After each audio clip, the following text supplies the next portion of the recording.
All right, now we're sitting here with Don Junker for the musical segment of the Talk of the Town show. Don, thank you for coming in. Don is a jazz musician and has his own band. And Don, why don't you tell us a little bit about you and your band? My band is a 18-piece big band, and five saxes, four trombones, four trumpets, piano, bass, drums, and guitar. Wow. And occasionally a singer. And occasionally a singer, but not too often. Not too often. No. Now, this band you've had, how long have you had this band? About 15 years. 15 years, that's pretty good. Now, your music, some of it's original, some of it has been around a while, yes? None of it is original in terms of me writing it. It is music by different people that wrote the compositions, and sometimes they did the arrangements as well as the compositions. In other cases, you would have songs that one person actually wrote the song, other people did the arrangements so that it sounded cohesive amongst 17 or 18 people. Now, something about musicians, they're always mixing the music up and playing with it a bit. Now, you'll take a song that someone else has written, and as you're leading the band, you make changes, your own kind of, add your own flavor and seasonings to it? You can do that. We can add solos to things, take things away, or leave out certain things if we don't think that they're helping the situation any. But yeah, that's my prerogative to do that, and sometimes from suggestions from band members here and there. I'm not totally close to that. Right. Now, you played with the Navy band for 3 presidents? Right. Which ones? Nixon, Ford, and Carter. Was there anyone you favored? Anything amusing happened during any of those In things? the military bands, you really have very little contact with You're a fixture. Yeah. Yeah. You're there because they tell you to be there. So Brother Richard didn't invite you back to dinner after? No, we're background music, and if they hear you, it's too loud. Oh, well, they want to be able to talk. Yeah, well, that's the one thing about the politicians. It's a social event. So. As long as they got that ability to talk. Yeah, certainly. So now, did you ever go to school or do anything to learn how to play, or is this something you picked up as you went? Most of it I just kind of steal from other people, things that I hear them do that I try and do, either duplicate or change a little bit or what have you. We kind of look at things and say, here's an idea that comes in. Now, how do we make it our idea? Right. How do we feel about it when it comes in? Do we want to change it or do we want to leave it the way it is? Yeah, something about music. It's a lot of it. It's about the feeling of it. Now, did you go to school to learn music, or? My mother started me on piano at 4 years old, and I started the cornet at 8 years old, and I sort of just played in high school bands or whatever, and I had a little jazz group when I was in high school. And what was it called? I don't remember even if we had a name on it. I think there was the Martians or something like that. But we were into Shorty Rogers, and he had a couple albums called The Martians Go Home or something. I don't remember. So now you have how many CDs? It just came out with a new one. And, this new one is my second one. My first one got on the Grammy list back in 1994 or 5, something like that. That's pretty impressive. So did Count Basie and Woody Herman and everybody else, but I was... Count Basie, Woody Herman, Junkyard Dog. No, this wasn't Junkyard Dog. This was Junk Mail Special. Junk Mail Special. That was... Oh, great. Now they call it Spam. That's right. So, we're going to go ahead and play a little tune and let you folks listen to that. And this is Next Exit. This is the first one on your CD, your new CD. Right. This is Luis Hernandez, is a wonderful tenor player with the Navy Commodores. And what do you play in this one? I'm just playing trumpet. Trumpet. Right. And who wrote it? Who wrote this song? Dave Ravello's a Eastman professor. Okay. Did you change anything for your... I think we did. I think we changed the solo structure a little bit. Mm-hmm. Or I think it was originally 2 solos, and Luis was so hot we decided to just leave it as a saxophone solo. Check it out.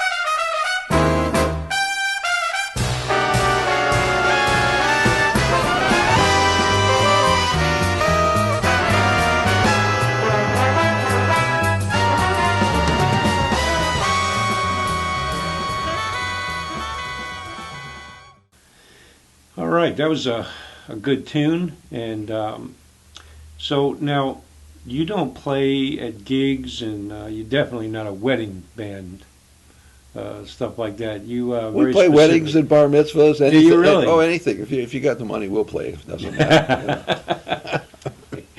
And, We play divorces too because we play those cheap. Nobody's got any money. well, usually in a divorce, you'll have at least one of them want to party over it, right? Right. The other ones, the ones who win the divorce and wanted it, they listen to the jazz, and the ones who didn't, they go over and Those listen are to blues. the blues. Yep, jazz and blues is just strictly, that's totally American music, you know. Definitely. It's a has a free flowingness to it, you know. Even though now there is a structure to jazz that you do follow outside of the free form jazz, is it? Where they just kind of just let it roll. Right. Now, on yours, do you stay more towards the structured? Yes.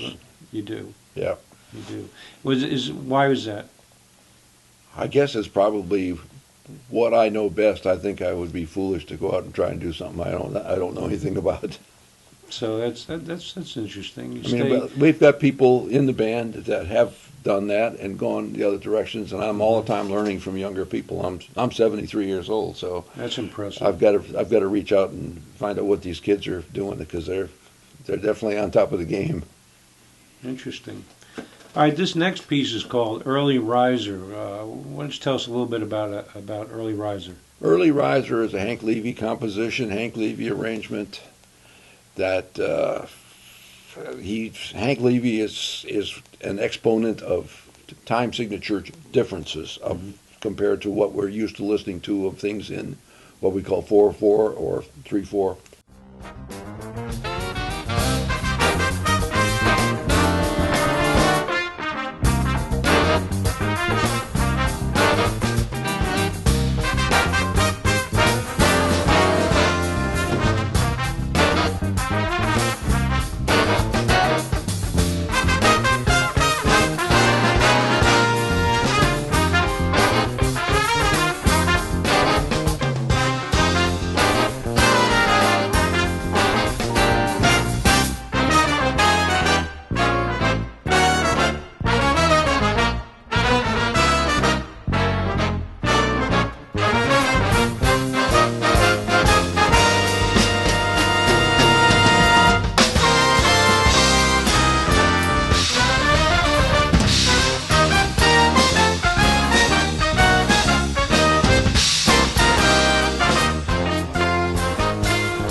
And that was Early Riser, and now we're going to take a break and pay the bills. Welcome to Discover Books and Music, where you buy directly from the authors and musicians. Use Explore the site to discover the treasures within. We're back with Don Junker of Junkyard Dog, his latest CD. And every time I say Junkyard Dog, you see he gets this little smile. He kind of likes that stuff. So, Junkyard Dog, that's obviously because your last name is Junker, I guess, right? Right. Right. All right. Now, why don't you tell us, what does it take for you to actually put the CD together with a band as big as that? Now, how many pieces were in the band that you recorded, and were they all the same? People stayed with you through the whole CD? I think there was only one where we had 5 trombones instead of 4. That was the Hank Levy composition. There was only 5. There were 5 trombones rather than 4. Normally it's just 4. Right. Most big band music is written for 4. All the older Stan Kenton stuff was 4/5, but that was a rather unique band. Basie used 4 trombones, and Woody Herman only used 3, pretty much. So there was some difference, but most of the stuff you get today is for 4 trombones. So that's really the only difference of instrumentation, pretty much. Well, how do you go about getting a CD made? You have to decide on what songs you want to do. Now, I mean, what's the technical stuff? I mean, is there other people here?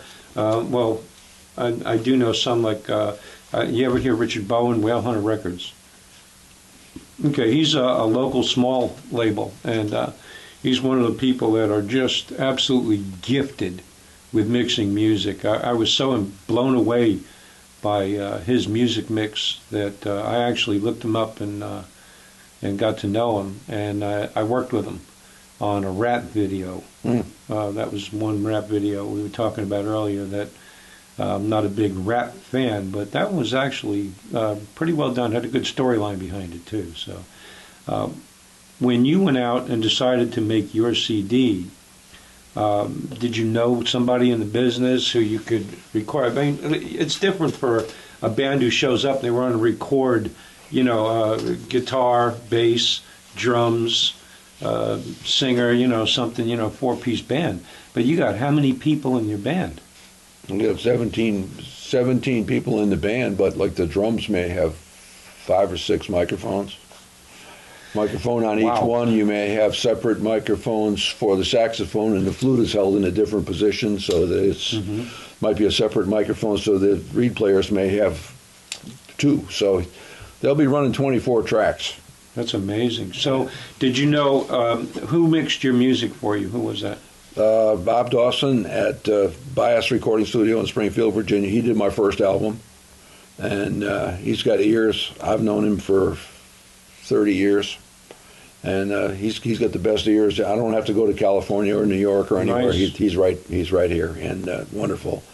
A lot of fun to do the mixing with. He's got a great sense of humor, and so he can kind of loosen you up when you're listening and things are ticking you off. A little tight, get a little tight. Yeah, and he knows how to loosen you up a little bit and fix a lot of things that otherwise you'd say, oh my God, we got to come back in here again.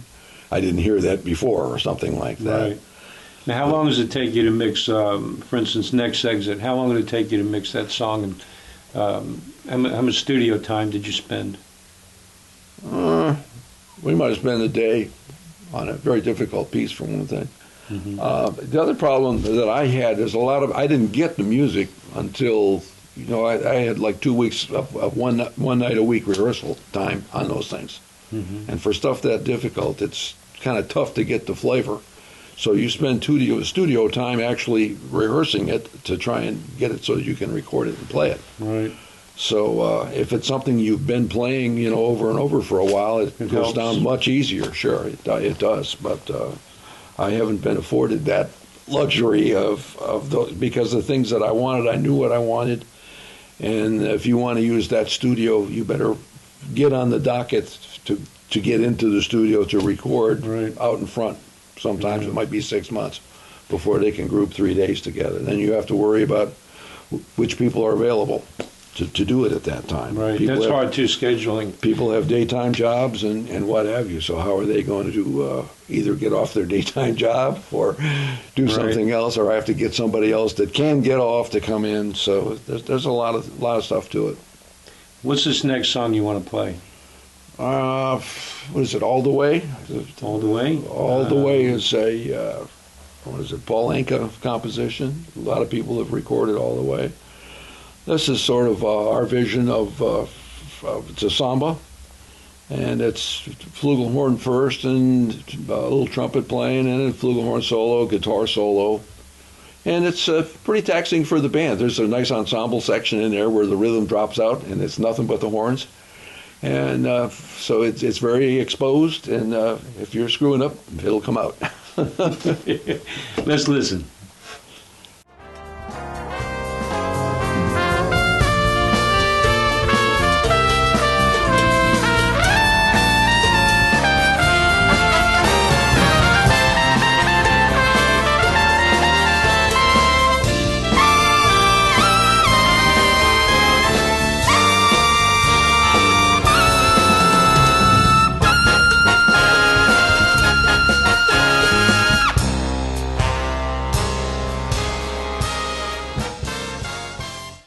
Okay, we're back, and I hope you enjoyed that clip. We've got one more for you we're going to play in just a minute. We hope you're going to enjoy that. And we're going to let that play out as we wrap up the show. Now, you played in the Navy band, and you played the high school band. And what made you decide to go ahead and start your own band? There was another band that the guy went on the road and nobody took over his band. So the guys looked at me and said, well, we know you have music from when you were in the Navy. Why don't you pick up the slack and go to it? So fortunately, Bill Potts, who was a very famous writer, said, you can copy mine, anything that he had written. He had written a Porgy and Bess album, which in 1958 was, I think it was graded the best jazz version of Porgy and Bess. So we were copying fools trying to do that. And so that kind of helped put the band together. But then I had some people that I assumed from the other band that were really kids that wouldn't take the responsibility of being there and practicing and doing stuff. So I just kind of with that band. And then when I decided to start it again later, I looked at all these service guys in here that I used to know when I was in the service and said, call them up. How'd you like to come play on the band? So some of them have been even retired and playing. And Wow. yeah, maybe I think so. So Pretty we've got cool. a wonderful group to draw from in the Washington area.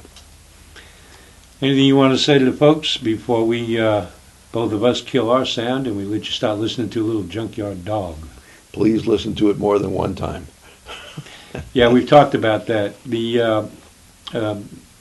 How much more you can gain from something by listening to it or seeing it, and in some cases twice or more.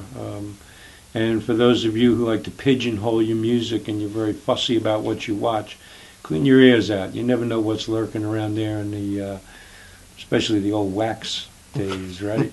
Yeah. Yeah, That's when CDs were this big. that's right. 12-inch, 10-inch. They had little needles that Yeah. you played them on. Yeah, Yeah. that's how we had to learn things. Yep. Pick up the needle and you put it back somewhere else and say, geez, that didn't sound like it did the first time. Well, he didn't play it the same way both times. You weren't sure which one you were in. Anything you want to say to folks? Well, I'd like to hope you enjoy the album, and maybe you'll like to purchase one here or there. And if you can set me up with a little website where you can do that, that would be very helpful. Thank you. Hopefully coming soon to discoverbooksandmusic.com is Mr. John Junkyard Dog's CDs, and we know you're going to enjoy it. And this next one is really exceptional. So thank you for watching, and we're going to let you listen to the Junkyard Dog.